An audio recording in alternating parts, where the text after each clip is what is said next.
Hello, everyone. I'm Lila Moore, President of Cocoa Council. I'd like to welcome you to this Zoom meeting. Our speaker today is Ilima DeCosta. We all heard of her quite recently, although some of you have known her from before.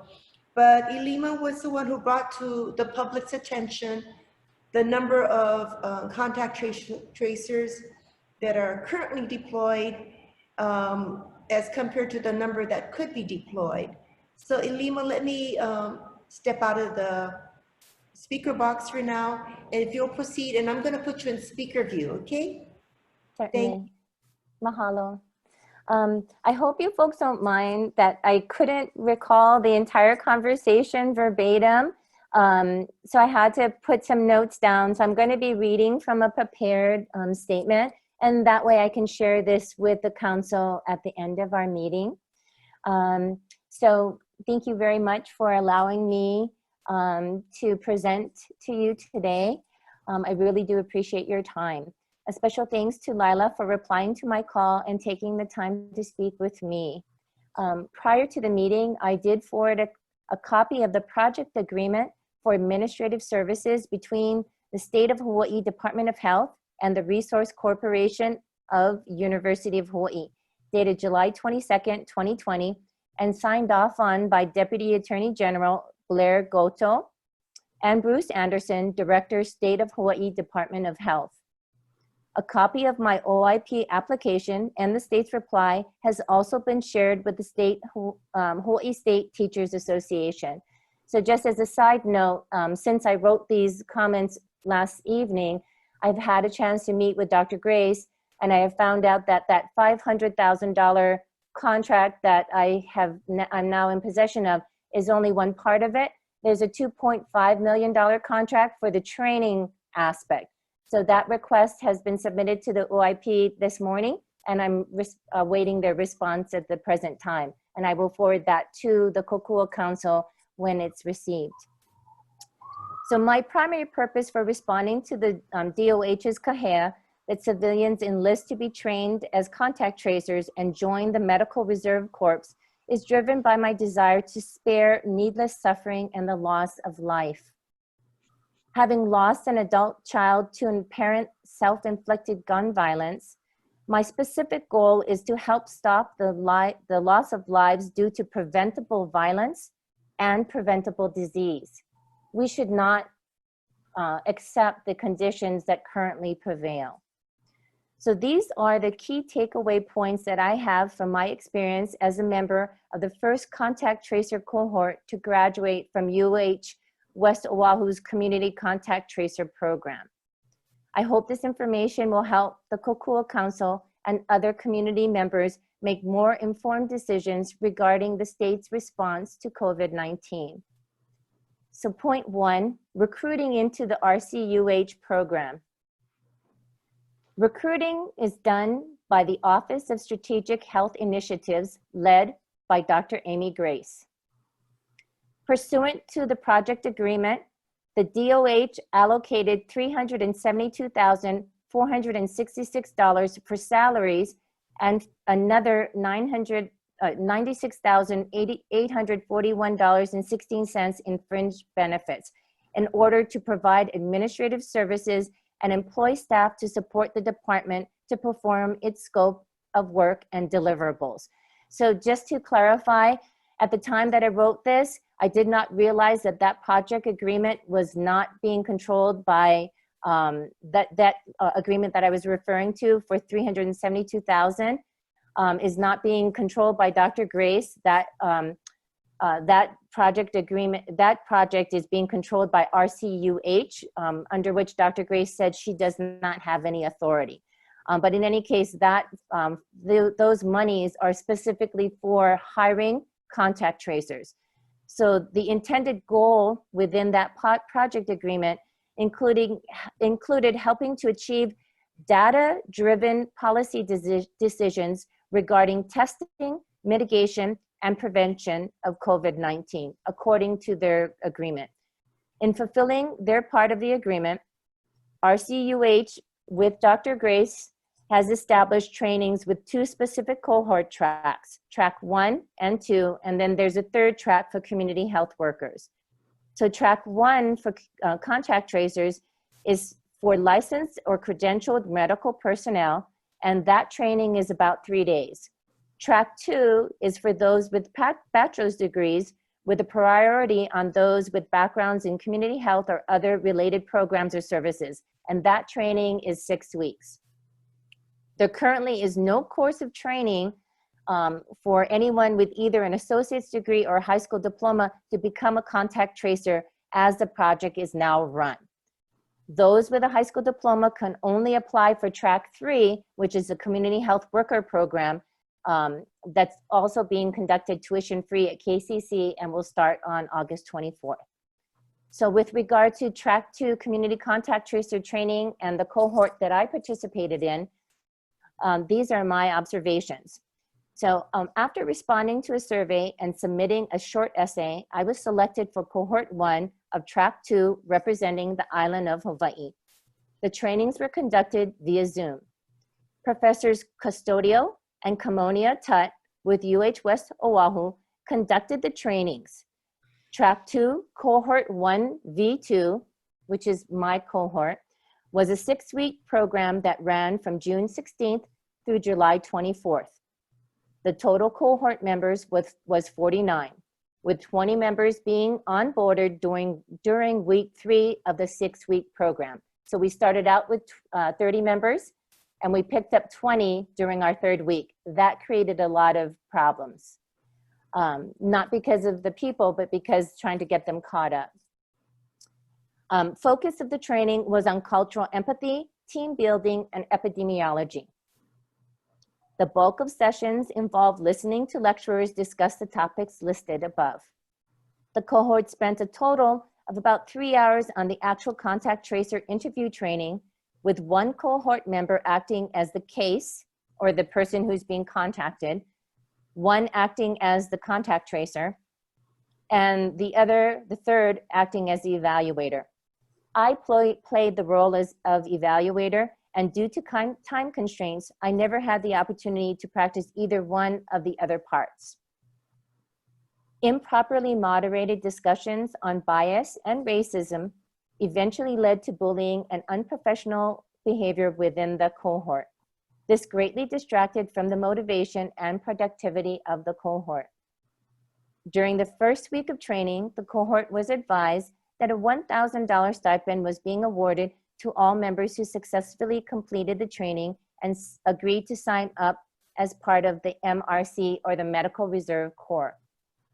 After training was completed, cohort members were then told conflicting stories regarding the requirements of the stipend, which included more conditions and appears to now be regarded as a taxable award instead of a non-taxable award.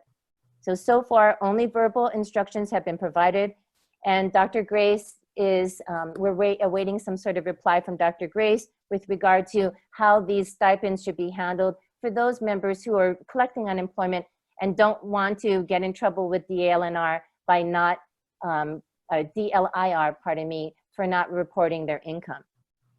So to date, despite numerous requests, cohort members have not been provided with written instructions on the tax or reporting requirements related to this stipend. Cohort members have also never received personal evaluations or information related to the hiring or selection process. So with regard to the hiring roster that was limited to 20 persons, though there was never a promise of being hired, there also hasn't been a clear process for the hiring selection process. The method for selecting only 20 of the 49 who had completed the Track 2 Cohort 1 V2 training is unclear and appears to contradict the claims that more CTs were needed to aid those who were already working cases. In the project agreement, Dr. Park refers to the need to increase staffing to prevent existing employees from being overwhelmed with cases. Despite the remarks contained in the agreement, there doesn't appear to be any urgency related to the hiring or deployment of contact tracers. Further, as the amount allocated for salaries when compared with the average hourly wage of a contact tracer, which is about $21 an hour, suggests that the DOH did not allocate sufficient funds for the purposes of actually hiring more than about 35 to 40 contact tracers. So based on the amount that's allocated, they could only hire 35 to 40 contact tracers for a maximum of 3 months. With $372,000, that's insufficient to be able to cover the tasks that we are facing right now. There's no way to hire that many contact tracers. And at this point, we only would have the allocation of funds through the end of the year. So my recommendations, a reevaluation of the prerequisite skills, skill sets or education background for prospective contact tracers, limiting the contact tracing hiring efforts to individuals who have either a bachelor's degree or higher seems completely inconsistent with the premise that the majority of people who are suffering the worst outcomes from this disease probably don't have a bachelor's degree or anything higher. So it seems more reasonable to draw from the population that would most be able to connect with those that we need to be able to connect with as contact tracers. The second one is creating teams of dedicated contact tracers with a designated team lead to help act as a contact tracing team assigned to various elements of our community, including dedicated teams to perform contact tracing for nursing homes, rehabilitation centers, hospitals, schools, facilities, etc. So the idea would be that those individuals and those teams would have the ability to build relationships with those communities, and then thereby they would gain more participation in not only contact tracing efforts, but also community health and outreach efforts, education efforts. Increase community engagement via locally originated PSAs. I think some of us in the training class were surprised to learn that $250,000 was awarded to Anthology, a private PR firm, when our class actually had produced about half a dozen demonstration PSAs that could probably be unpacked or used by the Department of Health for the purposes of educating the public. And then here, utilizing contact tracers as points of community education. That way, we won't just be seen as people who are monitoring or policing their movements, but also people who are their community liaison and their source of assistance and support when they're going through this difficult time. And that's, that actually is the premise of the 1-minute PSA that my particular team from Hawaii Island produced, which was a Zoom PSA, basically helping people to understand what contact tracers do. So right now in the state of Hawaii, with the exception of scams regarding contact tracers that have been reported by the media but haven't been heard about necessarily by the rest of us, and arguments about the amount or the level of contact tracers that we may or may not have for the task, we really haven't had anyone talk about who contact tracers are and how we are your neighbors and how we can help you. And I think that that is something that needs to change pretty quickly in order for us to be able to get the community to sign up with us and agree to not only go along with contact tracing efforts, but also to go along with efforts to get people to mask up to show their aloha, by masking up to show their aloha by demonstrating physical distancing as opposed to social distancing. We still want to be socially connected, but physically we want to keep our distance. And also practicing good hygiene with hand washing and doing what I guess Lieutenant Governor Green refers to as surgical sterilization. So for those of us who love hand washing, this is our time in the sun. And I think that those are things that are good ways to employ the contact tracers. And I hope that this is information that will be helpful to the community. Thank you. All right. Let me open this up to the board now for Q&A, if you don't mind, Ilima. And what I'm going to do is put this in gallery view so I can watch and see any. So what happened to the 400 plus? What's the status on the 400 plus that we need to be deployed? So in my conversation that I had with Dr. Grace just before my presentation to you this afternoon, Dr. Grace continues to indicate that they have a cadre of about 400 persons to hire from. But her indication is that they've been having difficulty finding the ability to onboard it. And Dr. Grace is really referring all of these calls and questions and concerns back to the Department of Health, because it appears to be Dr. Grace's impression that even though you know, they have a contract to train the contact tracers, that's where her responsibility ends. And at this point, it's not clear whether or not the Department of Health is even considering every person who has completed the training, because I know that at least in our class, of the 49 people who completed our training, only 20 of those received an invitation to apply for positions with the Department of Health, which is sort of consistent with my assessment based on their salary allotment. Okay. And can you address, you and I spoke about this for quite some time, but about the underserved population in terms of their medical needs and lack of insurance, so forth and so on. If you could address that? Certainly. Clearly, one of the biggest problems is that we have a population that is struggling with higher rates of COVID spread than other populations. So in particular, the Pacific Islander population, which is distinct from the Native Hawaiian population, we have the ability to see now that there are certain groups within our community. I think other Asians, and I'm not sure what other Asians is, but perhaps Vietnamese or Laotians, I'm not sure, other Asians and Filipinos at times, but especially Pacific Islanders who don't speak English as a first language and have a lot of health problems coming into this equation.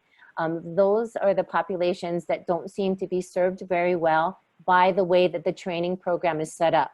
So the way that the training program is set up, because it's exclusive to people who are academics and to people who operate in certain social circles, probably would exclude those that are Pacific Islanders. So right now, I think that what they're doing is using interpreters to be able to aid the contact tracers in that process.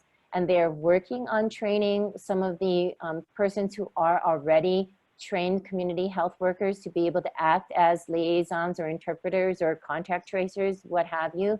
But I think that the biggest problem has to do with misunderstanding which one of these populations would need the most support and misinterpreting what the requirements would be for a person who would be a contact tracer. So it was a bad match. We didn't match up the right types of contact tracer recruitees with the populations that needed to be served.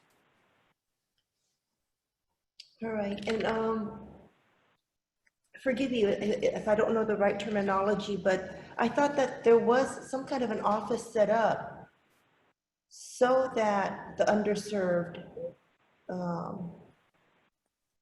those with language barriers or whatever would have more access.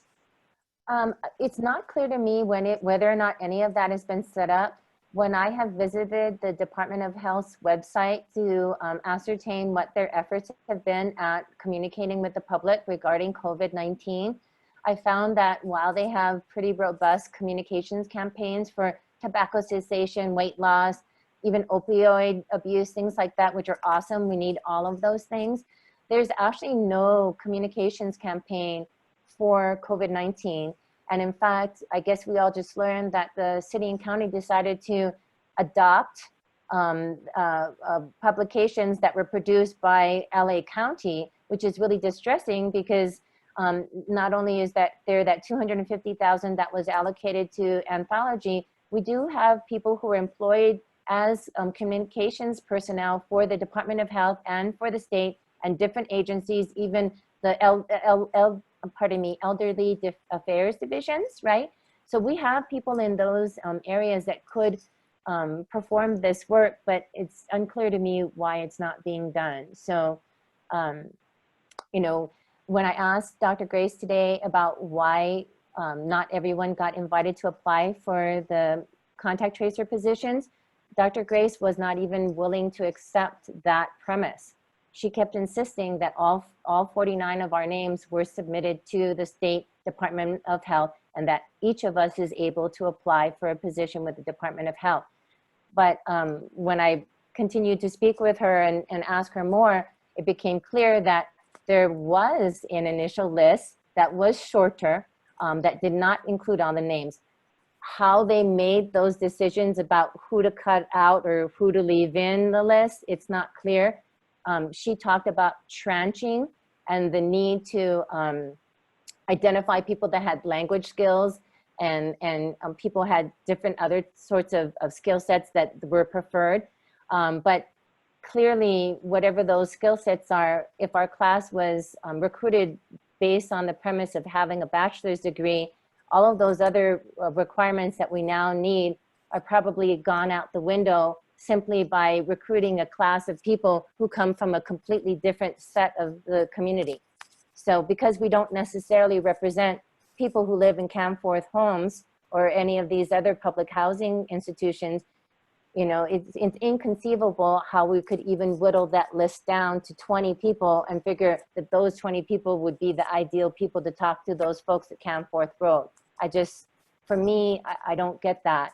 So, but I'm not the decision maker, and Dr. Grace is insisting that she's also not the decision maker. She's insisting that these are all the responsibility of the Department of Health and Dr. Park. Well, first of all, does anybody else on the board have any questions? Hi, this is Larry. Hello. Go ahead, Larry. Hi.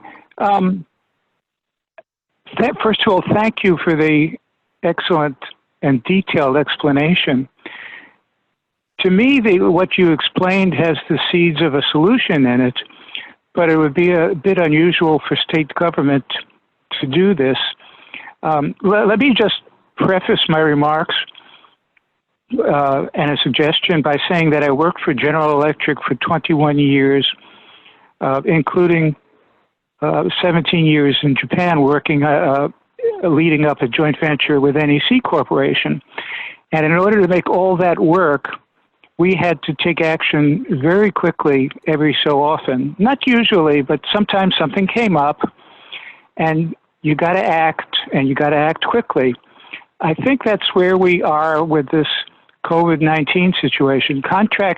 We've been talking about contact tracing right now, and that is a big part. But you know, that is a part that can be solved most easily. The trouble is, it can't be solved by the people who are working on it for a variety of reasons. They may not have authority, they may not have a budget, they may not have control over the organizations that do the training, that do the assignment, that can actually put somebody on the job, that can line up the translators if that's going to be a step, temporary or permanent.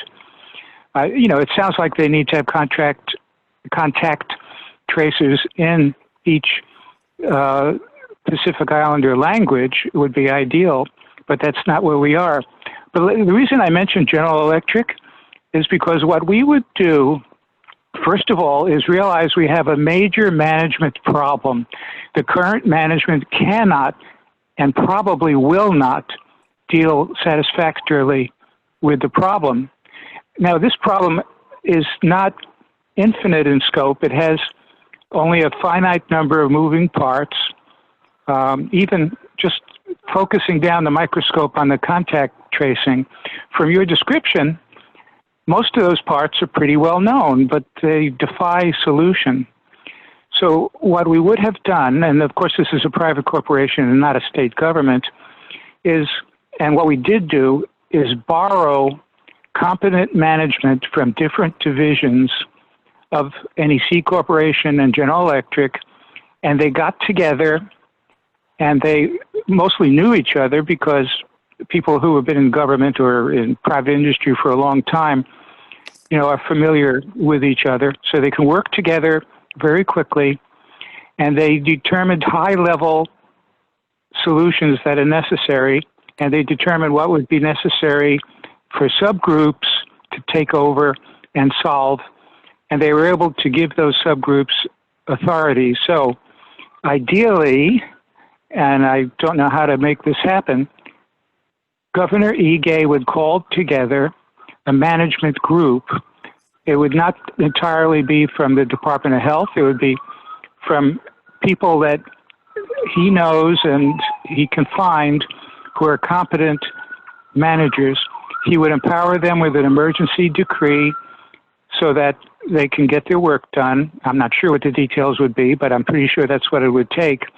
And they, in turn, would spawn off smaller groups, one of which might be a few people with authority to work with and within the Department of Health to make the contact, I don't know why I keep making that mistake, contact tracers happen within the short time frame we need them. We need them in about a week or two because this virus is spreading like wildfire, spreading like a virus. So anyway, my suggestion is that Kukua Council and you and those who are interested approach, well, we should decide first of all, this is only my suggestion, we should decide first of all if that kind of thing would work or if something else is necessary, and we should lay it out and try to get community support for this government to get its management act together, because with proper management, these problems are all soluble. So that's all I wanted to say. I'm sorry it took so long. No, actually, I appreciate that very much, Larry, and I respect your background. We have quite a few of folks like yourself who have been kind of movers and shakers in their own right, who can contribute to this discussion. And HMSA actually has a innovation division headed by Doug Jeffs, and I hope that maybe we'll be able to reach out to him. One of the last recommendations that I had, which is funny that you mentioned it, Mr. Geller,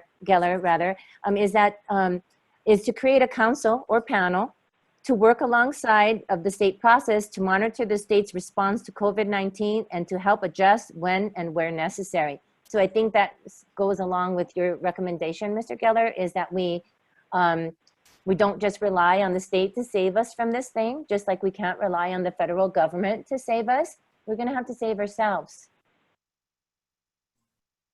That's in line with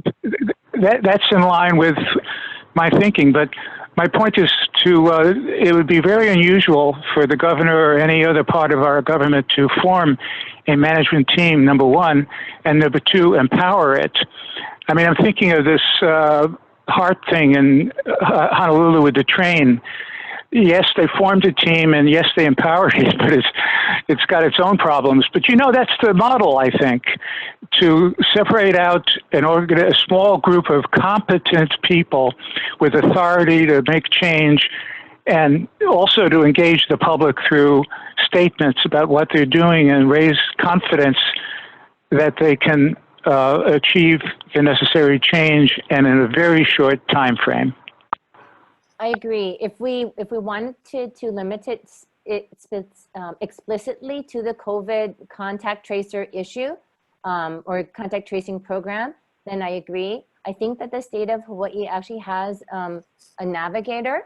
So maybe there's some way to hui up or link up with that navigator and link up with their team, because based on what you're saying, it sounds like the governor believes or perceives that Dr. Muguishi and who is it, Art, I think from HICO, and a few other folks that have been designated for the purposes of being on that navigation team. I think that that's what he thought, that those were the people that were going to do it. But we probably need more hands on this issue, and maybe maybe to allow, more members of the community to participate in the oversight and the decision-making process. I have a question. One, thank you, Ilima, and nice seeing you again. And thank you, Larry. And what you say makes sense. This sort of, it's a management problem that can be fixed with management kind of techniques. But on the other hand, this sort of bottleneck, this sort of problem seems kind of endemic to the state government anyway. So I don't know how much different it would be if there were, a chart, a real clear map of what should happen. And it's not that I'm against that. I'm for us presenting that. I'm thinking in the alternative, is there anything the community can do on its own, farmer group or whatnot, without having to depend on the state or city or whatnot? I mean, I've worked with street anarchists that are easier to get things done than I mean, literally, this is true, right? So That is true. That's true. My question asks really for some speculation. What do you think? What do you think the problem is? I mean, any insight onto? If you're asking me, Doug, what I think the problem is, I think that they thought that they could get away with doing this with spending the least amount of money up front. That's just my impression. I'm not a bean counter, but after working at HMSA for many years and after participating for several years in the Homeless Innovation Project, which I founded and led, for several years, it seems to me that they don't mind meeting about things. They don't mind having discussions about things and planning for things, but the actual spending of money is a totally different thing altogether. So for example, Dr. Grace explained to me today, or corrected me today, which was good, that the contract that I'm in possession of, which is the RCUH contract, is not her contract. That RCUH contract, which is about $483,000, is only to pay for the salaries and fringe benefits for the contact tracers who will work for about 3 months to finish out 2020. Her contract, Dr. Grace's contract, is actually for $2.5 million to train. So we have $483,000, yeah, about $500,000 for the salaries, but $2.5 million for the training. Now, where all of that $2.5 million is being allocated or going to, I don't know. So that's why I just submitted a request for the contract. As soon as she corrected me and told me that I had only asked for part of the pie and I wasn't getting the whole thing, I immediately, submitted a second request to get this $2.5 million contract, which I hope that they will process as quickly as they processed the other one, which was, I guess I got it in about a week. So that's the reason why I recommend that we have some citizen panel or council at the very minimum to demonstrate some oversight. Even if the government is not going to allow us to participate in any kind of decision making, I think that from my perspective, look, I grew up in Kaneohe and my parents worked all the time. So I basically was raised by my great grandmother. She was, in her 70s and 80s when I was growing up. So I used to being with old folks. I used to have my parents pick up old folks on the way into town because our house was so far away from the main road that I couldn't stand seeing the elderly folks walking all the way from our house down in the bay to Kaneohe town just to go see the eye doctor or something. So, this is the kind of thing that we're dealing with. And, my parents they obliged me, but it irritated them. So I think the bottom line is this: for people like myself who are very protective of the elderly, who have a special relationship with the elderly, with our kupuna, and who really want to protect that population, we're not going to get anywhere unless we tell them to stop the car and pick them up. That's the only way that I got my parents to do it. I had to pastor my parents to do it. And like I said, they would do it, but kind of begrudgingly. So, and my parents are lovely people. They have been great community servants. They've done a lot, but it didn't mean that even they didn't have their own, not even bias, but I don't have time for that. So right now, anybody who's institutionalized, anybody who doesn't necessarily have a voice, anybody who's marginalized, anybody who doesn't speak English as a first language, those are the folks that are going to suffer the most under our current political regime because they don't necessarily have a voice. The reason for me reaching out to Kokua Council is because I read your statement, and I heard the response from my former employer, Hilton Raphael, who is now the director of Hawaii Healthcare Association. And I heard what Hilton had to say, and it sounded almost exactly what he was saying about the people living under the compact agreement when I was working at HMSA. So I worked at HMSA from 2012 to 2015, and at that time, I was aghast that they were trying to pull benefits from these people and that they were limiting their access to life-saving services and care. And we're not talking about just like routine care. These people have been irradiated, and so they come to Hawaii to get treatment because they're promised a treatment, and then HMSA turns around and creates medical policies that would hinder their ability to get the treatment. So when I heard Hilton Raphael's response to the fact that the CDC says that nursing homes should be tested if the population rate is above 5% spread, and Hilton's response is, well, do we do testing if it's above 5% for a day, for a week, for 2 weeks? It sounded like he was quibbling, and it sounded like he was just trying to save money. So I'm hearing the same things coming up now that I heard them saying when we were talking about the Compact Association. And back then, I couldn't stand watching people being allowed to die, and I'm just not gonna allow it again. So because we already know from past experience that some of the folks that are supposed to be leading these institutions are not necessarily looking out for our best good, they're really looking out for the financial good of their institutions, we gotta look out for ourselves. And right now, I don't have any family members who are living in a nursing home, but I tell you, if I did, I would be fighting even harder. So, my effort today comes from a girl who was raised by, an older woman and who has every respect in the world for a kupuna and doesn't want to allow them to die just because we can't afford to do better or to do more. So that's my thing. Bless you. Bless you. I have a question. So the training is ongoing, correct, for contact tracers?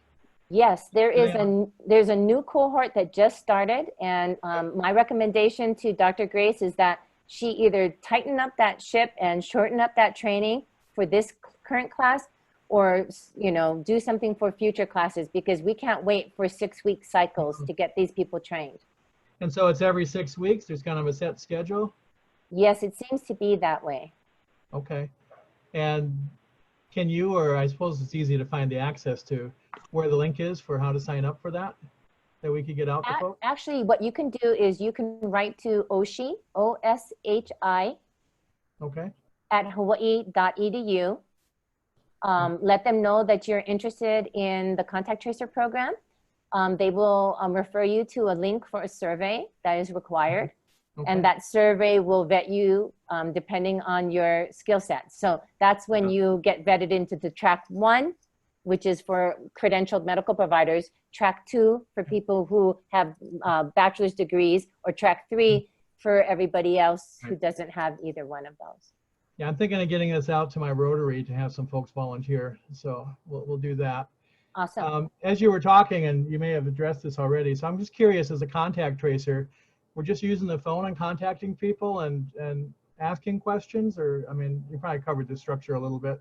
Yeah, that was a question I wanted to ask, if you could tell us what contact tracers actually do, Yeah, please. just briefly, so we understand that.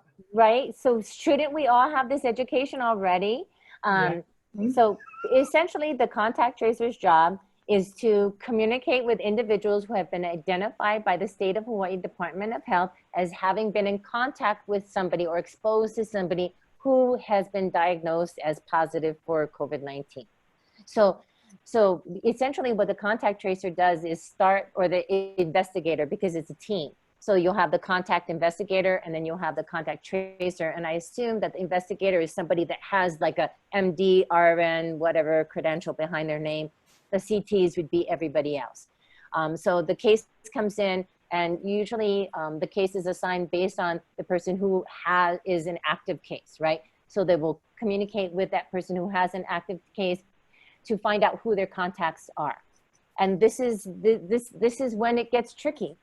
Because unless you have the ability, or unless the contact tracer who's calling the person who has been identified as somebody who has either been diagnosed with COVID-19 or been exposed to 19, has the ability to communicate effectively with that person or that community, and even has the ability to deal with somebody swearing at them, hanging up on the phone at them, you know, calling them out, or whatever things they're going to do.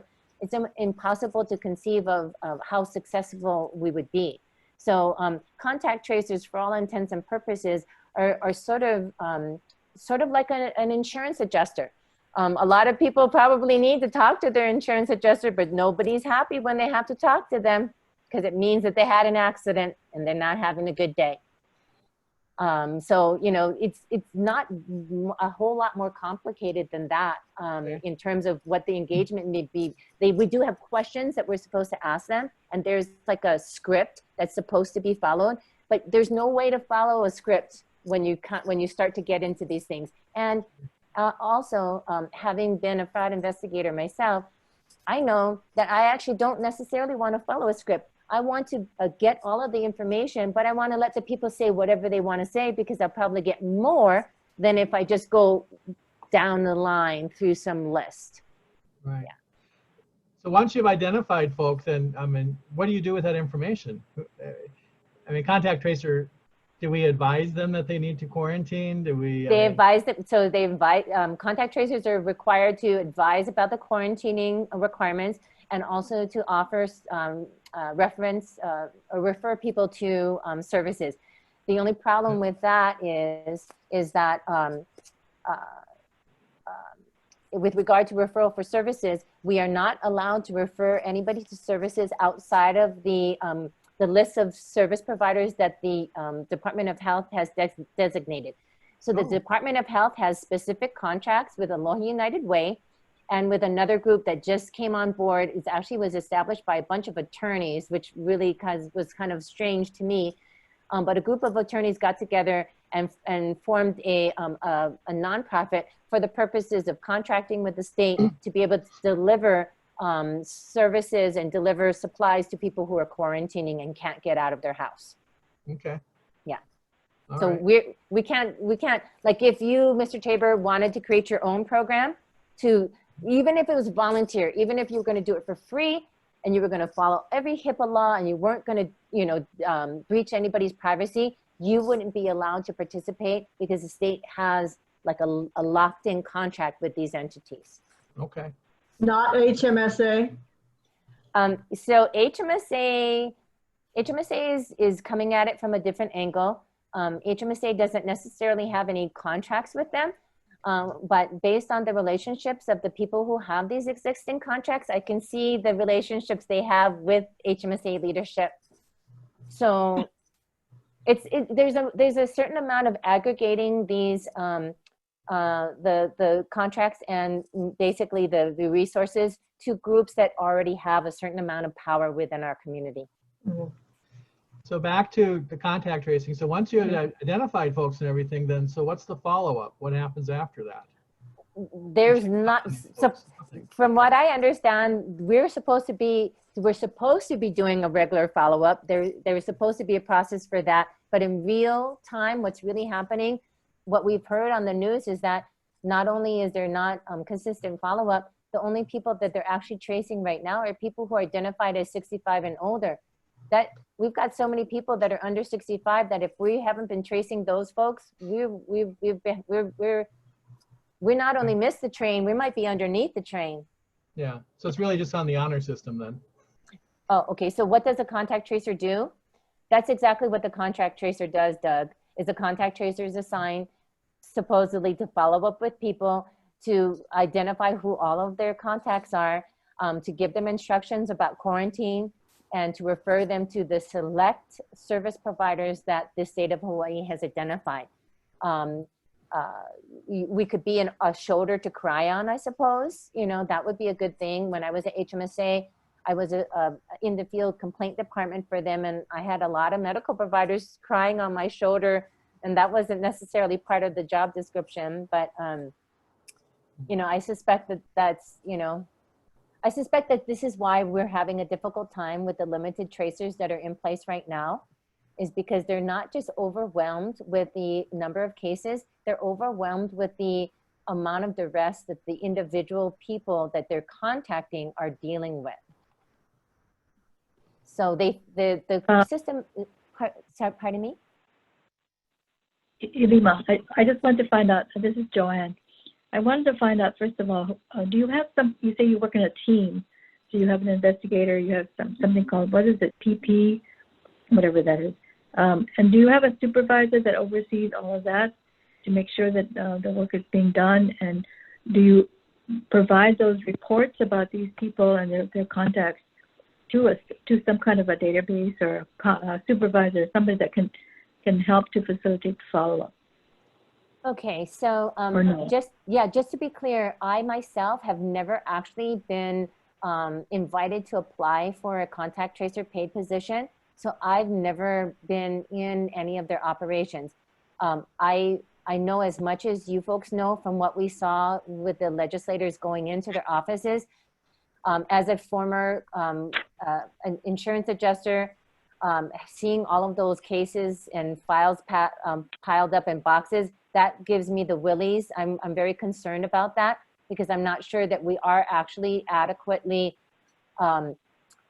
housing that information. So I don't, you know, I know that they are creating reports, Joanne, but where those reports are going, what we're doing with them, how safely they're being secured, whether or not there's any follow-up on those, you know, maybe even 30 days from now to see if anybody who was released from quarantine has maybe like some symptoms that weren't necessarily apparent at the time that they were in quarantine. Those questions are all like, it's like the black box that's lost in the ocean. We don't know. So you're not working for the Department of Health right now? No. As a contact tracer? No, I am actually one of the graduates. So I am one of the persons who graduated from the contact tracing program on July 24th. I've actually been interviewed by several media outlets because I was designated by the program to speak with the media. But I think that perhaps maybe I may have been a little too forthcoming with the media. And so far, the only individual who has published anything that I had shared regarding our training was Mark Carpenter on August 4th. So he interviewed me on August 4th. When I found out about this this training program, I actually did apply. I sent an email to the Office of, what is it, Strategic, OSHI. Yes, ma'am. And I got a couple of emails back, and then they told me, this last one, they told me that they were only interested in hiring full-time contact tracers, because I said I was interested in part-time. I wanted to volunteer as a part-time contact tracer, but they said no, they needed to have full-time positions. So I emailed them back again. I told them, well, considering the spike in cases, I would think that you want more people and maybe more volunteers, even part-time people. And they did not reply. So I'm not sure where they're at. Well, so you're in the same situation that we're at, Joanne. Whenever we ask a question that they don't have a good answer for, or they don't really want to answer, we just don't get a response. Probably similarly, is there an age that is there an age cutoff to be a contact tracer? You know, I don't think that there's an age cutoff, but okay. I have to admit that based on the qualifying factors, the contact tracers, at least from the ones that have been vetted so far, could only really come from certain socioeconomic backgrounds, you know? I mean, the majority of the people who are suffering from high rates of spread have not gone to college. Many have not even graduated from high school. So, you know, I think that, Joanne, what you're doing is perfect. And I think that we should actually be pushing them to expand the hiring pool and forego this inane notion that somebody has to have any kind of college degree to be an effective contact tracer. You could be the president of the United States and have degrees from Wharton and not be an effective contact tracer. It does not matter what our degree is. What it matters is our ability to communicate effectively with the people that need the help. So, you know, that's why I think that maybe forming some sort of panel or some sort of citizens council, you know, to make the recommendations that both Doug and Larry had suggested, and even yourself, Joanne, I think that that would be the way to go. You just show them that, you know, while we understand that they're not able to respond to us, we're not going to wait. We're going to start prepping now. And my aunt, who also spent a lot of time raising me, she's a big prepper. So she's also irritated about this notion that she has retired from the sitting county after 40 some odd years of being a housing inspector, a building inspector, and they can ask her to go and track people down who are breaking quarantine for the building inspectors, but she can't because she doesn't have a college degree. She can't apply to be a contact tracer. So she, like you, Joanne, she's wondering, how come I can't be a contact tracer? I've served the government. I can do it. I'm really good at what I do. How come I can't do it? Because she just has a high school diploma. So, you know, and she wants to do it part-time too. She's like you, she doesn't necessarily want to do it full-time, but, you know, she could communicate very effectively to within the communities that she operates, and somehow or another she's feeling like she's not desirable for that position. Do you know if they're working with community organizations that serve that particular population, like the so migrants? They are starting to. Are they? So yes. So just last week, it was reported that they're going to be. They actually are starting to work with Kukua Valley and folks out in that area. That's not a surprise to me because the person that they're going to be working with is actually one of the presenters. So, you know, during that 6 weeks of training, though we didn't have a lot of hands-on training in the actual CT process itself, we did have a lot of presenters. And one of the presenters is the physician who runs Kukua Valley. And so he is going to be instrumental in helping to drive that. But, you know, before I came out with Mark Carpenter on Hawaii News Now, it's not clear what the state was going to do. So I think that we just have to continue to put pressure on the state to be able to accomplish the goals that we need to accomplish. And if the goal is to protect people who are living in care homes, then I think that we should establish our own panel and our own working group and come up with recommendations, and maybe even create your own contact tracer workforce. You know, create your own team of contact tracers. Don't wait for them, because if you wait for them, you're going to be waiting like DOH is waiting. You're going to be waiting like every other entity is waiting, like OCCC is waiting. My name's Helen Wagner. When I was in California, I was going to go visit Long Beach, so I Googled riots Long Beach, and when they connected me, the first thing they said is, we're paying $50 for anybody who wants to go protest for Black Lives Matter. I mean, that was the first thing they said. And these were geared to the students. Now, many times we have money, but then when the state, not just on this case, but they sort of go around like, how can we use it to everybody's benefit? Just like the unemployment, when they said, okay, the legislators, why can't they go and process these things? And yet they got paid for it, even though they were on paid leave. Why can't seniors or people laid off take on these kind of positions to trace?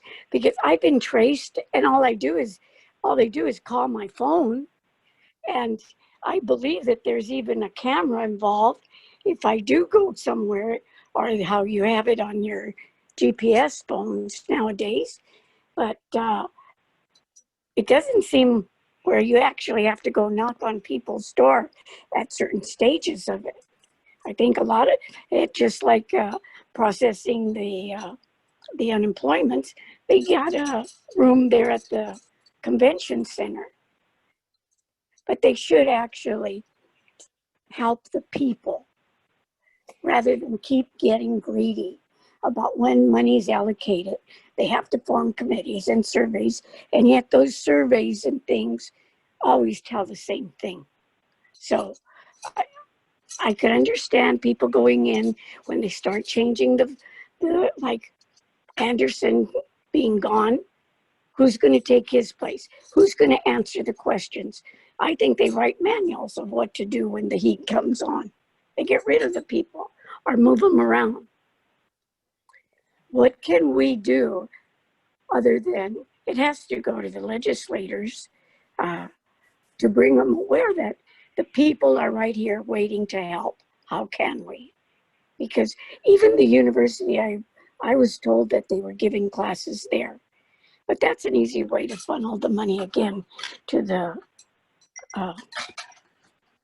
wrong sources. Ms. Wagner, I tend to agree with much of what you're saying. I'm not sure about paying people to be in any protests. That's not something that I'm familiar with at all. But I do know that right now, because there's about $3 million that's been laid out for the purposes of both training and hiring contact tracers, looking at the distribution of the monies, the fact that we only have 400,000 or 500,000 allocated for salaries, while 2.5 is allocated for the training, and the people who are doing the training are already employed by the state of Hawaii in various capacities. So where is that money going? So that was the question my aunt posed to me, which is like yourself. She's curious about where the money is going and how come, you know, she as a kupuna can't do this job. She wanted to know, she said, if the people who are giving the training are all employed by the state or the university in some capacity, why do we need $2.5 million for the training? Where is that money going to?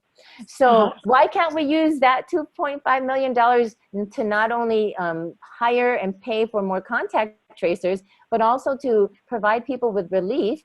So because right now, if somebody has to quarantine, we have no way of providing them with any financial relief. And the only thing we can do is refer them to 211. I have heard so many stories, horror stories about 211 and the fact that nobody has gotten any response to the request to get help for rent or electricity until today.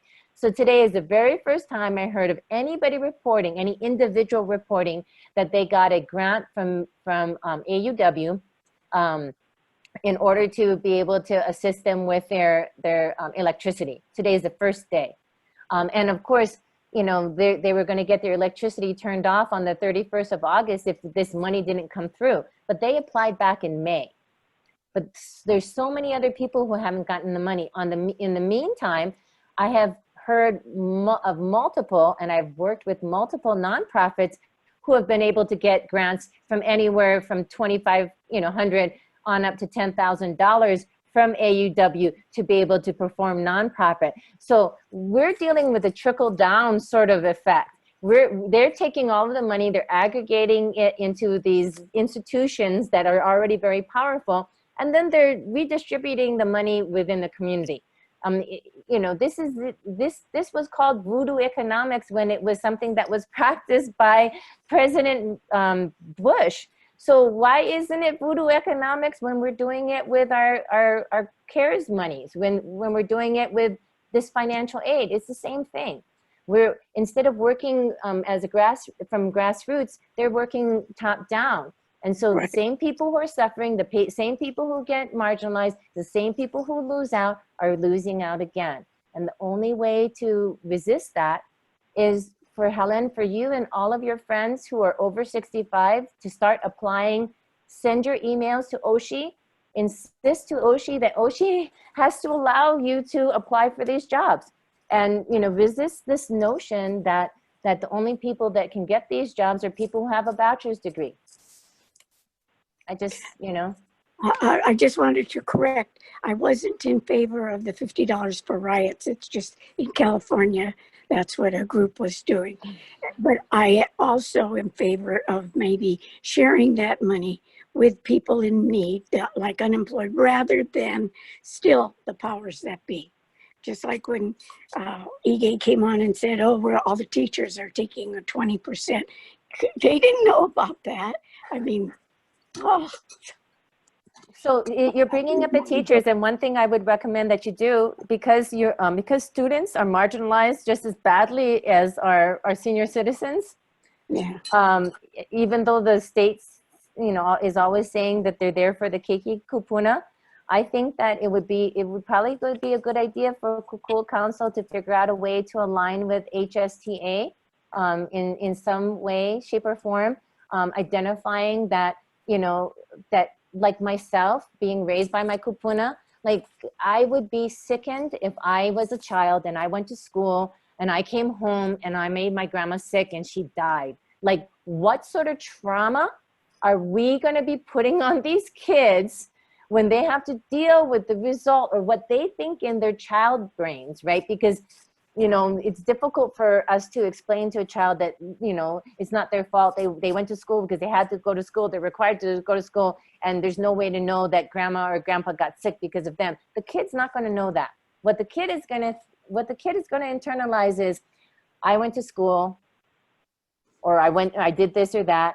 I went home, I spent time with my tutu, you know, and now my tutu is sick and they're gone.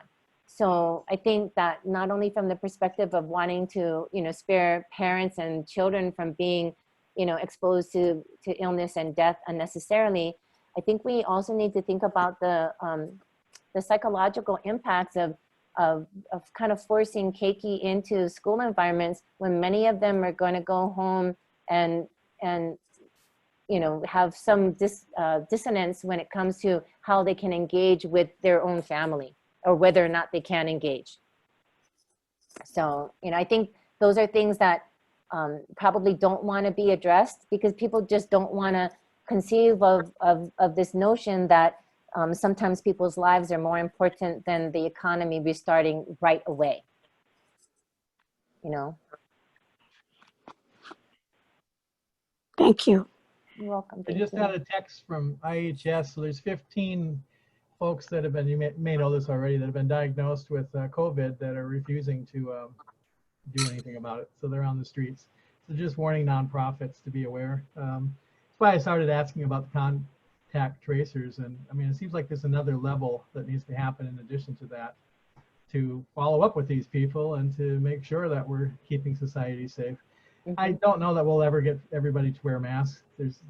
I call it the theory of thirds. There's always a group out there that's going to be rebellious. Although it sure would be nice if we could, you know, solve this in a different angle and be done with it by now. But I really appreciate your presentation and bringing all this to light and bringing it to us. It's very helpful to hear. So thank you. You're welcome. No question. Thank you.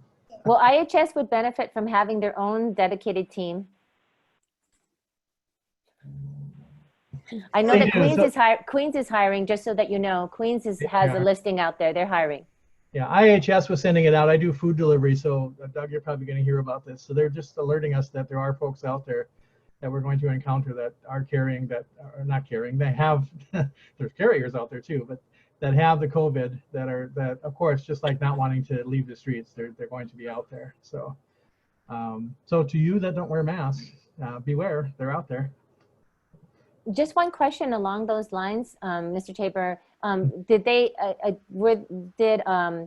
Connie identify the exact individuals? Is she providing service providers with photographs or anything, or just saying 14 people? I don't 15 think so you far. She hasn't legally sent pictures or said the names just yet. I'm sure she could, though. Okay, because I mean, you might know that there's 14 people, but there's a million people that live in Hawaii, and there's several thousand that are on the street. Right. I don't So- I don't think it's legal to identify people that It's have. not. Okay, Yeah. I think right. that's a major HIPAA kind of problem. No, I agree with you. So that's why I'm making sure that she's not sending any pictures, but that's She's why not. they need to have a dedicated team, Yeah. because that team needs to be, if they had done, Doug, if they had done what I had suggested at HMSA back in 2015 and allowed more medical providers to be able to get into the field and render services and get paid for those services, we'd have more people that actually have established relationship with the people that are living unsheltered. But Yeah. the state didn't want to invest in that. What they invested in instead is in community health workers, which is awesome. But then they made the community health workers do all these other tasks, and the community health workers were no longer engaging front line with the folks that were living unsheltered. Now they were giving presentations on tobacco cessation and diabetes, control, and all of, things that are important, but they were being tasked in too many different ways. We really needed to have dedicated social workers or medical providers to be on the street with those people and to be getting paid. I mean, I basically went over and over again with HMSA about the benefits of doing this, but they did not see any benefit in spending that money to pay medical providers to render services at the beach, in a park.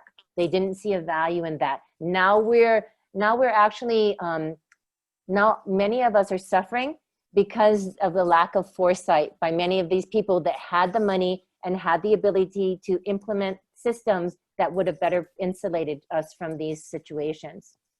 So we do it now. Hi, this is Larry. Can I just interject a comment about HMSA? You mentioned them a couple of times. HMSA is supposed to be a mutual benefit society, and as such, those of us who are insured, and the members of HMSA include those who are insured, it also includes the doctors, should be able to influence HMSA to do what's right or necessary, but we can't because they made a change in their bylaws in 1988, which basically excludes any, it requires 10% of the membership to call a special meeting. It would take legislation to change that, and I've tried, but the legislation never makes it past Senator Baker. But I just wanted to throw in that at HMSA would be very logical to take a leadership position, but it has to come from the membership. And right now it can't. They're an organization unto their own without shareholders and they're not a mutual benefit society in any real sense. And that's a pity. It could be changed, but that takes a lot of time. In the meantime, there are other insurers like Aloha Care who are not handicapped. They're not, they don't have the power of HMSA, but they were up till this year I believe the state's largest MedQuest provider, and they're falling on hard times due to the load of the virus on their economic situation. But a healthcare leader would be good to find, and while I would love to have at HMSA, I think it's going to have to be somebody else. And actually, I think the leadership on this project doesn't have to be anybody in the healthcare industry at all. It has to be somebody capable of management turnarounds, making bad operations into good operations. I don't know who those people are in Hawaii. Yeah, well, I think if we had those people, they probably have already been removed from their positions by other less competent individuals in some way, shape, or form, maybe through a committee discussion. It may have died somewhere in committee. But with regard to the 10%, the 1988 rule change, HMSA insures 3 out of every 4 persons, and right now the market share is about 741,000 people, which means that you would need 74,000 people to respond to this. It seems like a large number, but I'm wondering if, since HMSA has been largely mute up until now, and its membership is greatly impacted, if it wouldn't be a bad idea to try and enlist the membership in some way, at least to make a good show of it, to be able to demonstrate to HMSA that you're not intimidated by the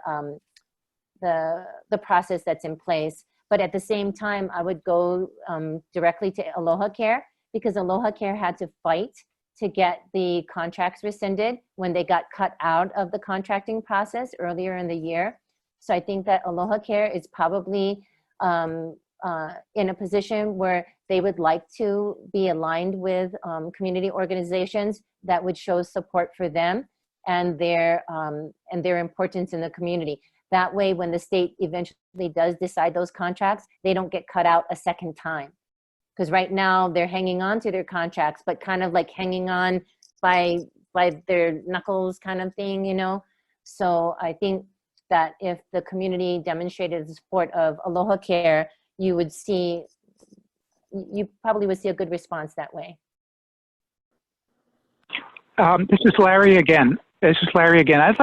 I don't know how to go about this. I made a suggestion, but I don't know how to implement it.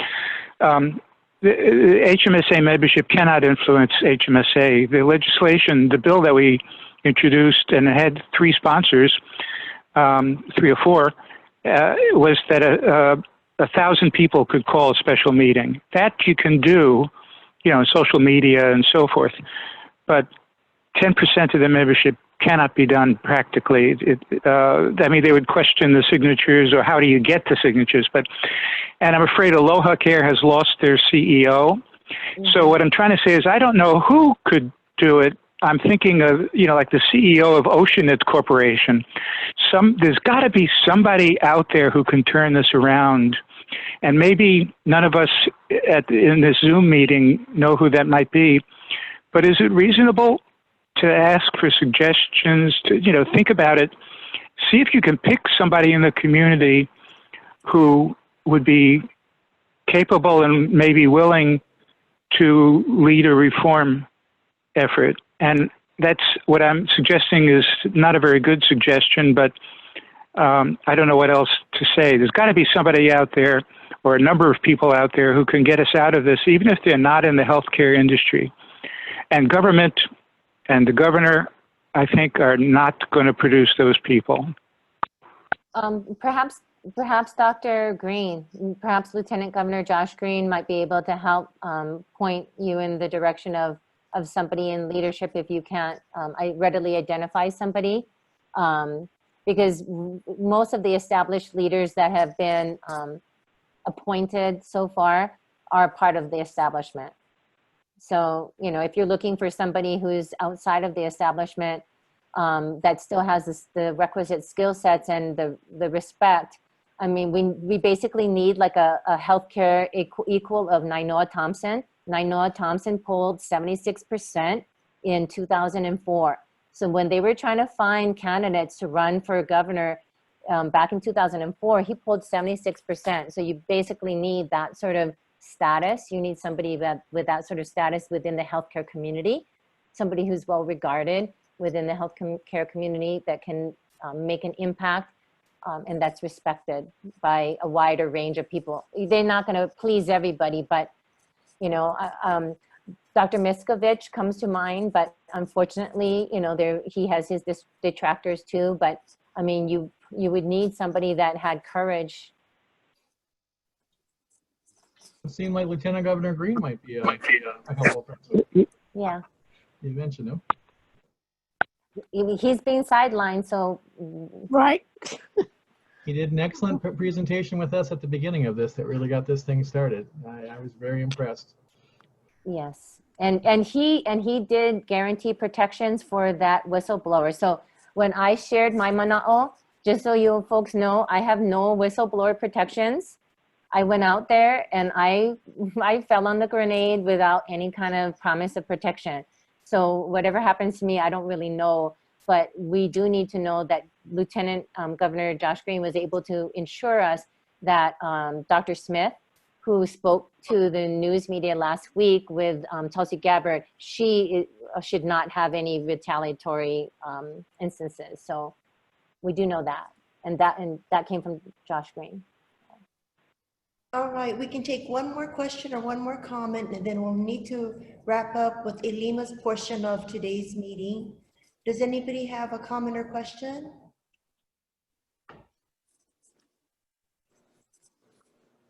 Dale's got his hand Hi, up. this is Larry. Not with a question, but I think what you said to approach Lieutenant Governor Green is a good one. I think I might do that. Great. How about you, Dale? Well, I'd just like to share with everyone that I just forwarded to the Facebook Kukua Council site a short video by a doctor who's treating COVID patients down in Panama City, Florida. He said it's like glue gathering in your lungs at the bottom. So people get in this breathing distress and they're in dire straits. His best advice, he demonstrated this on his own front lawn. Drop down to your knees, put your forehead on the back palms of your hands, like your knees on the ground, and cough as hard as you can. If you have somebody nearby, have them chop your back real good to break that up. This is the sort of thing that should be in the national, you know, it can make the difference, all right? And we have this for-profit medical system, Right. unfortunately, but you did a splendid job, my dear woman, and we appreciate all your sacrifices of time and sharing with us. Thank you. Thank you. I think, let's see now. Helen has one more comment. Helen?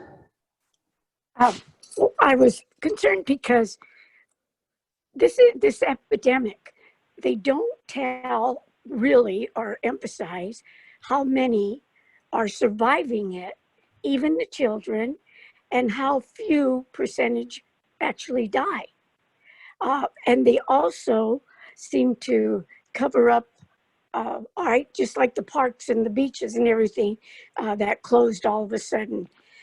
And yet they find that people should be out exercising rather than losing their immunities by just staying locked up. So there's a lot of contradicting things that come up. People, you know, are still going to Costco, but yet they can't go to church. Things like that are making the people have fear. And that's a sense of control.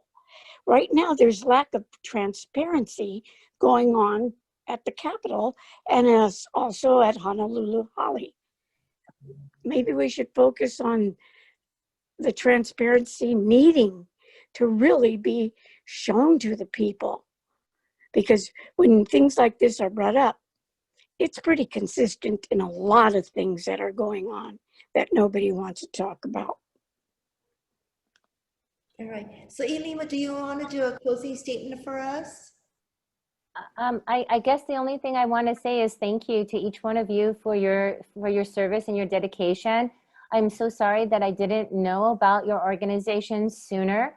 I've been sort of getting myself together in some other ways, but I'm glad to have an opportunity to meet with you. I hope that we might be able to bring your message and your services, your advocacy to Hawaii Island, where I am at.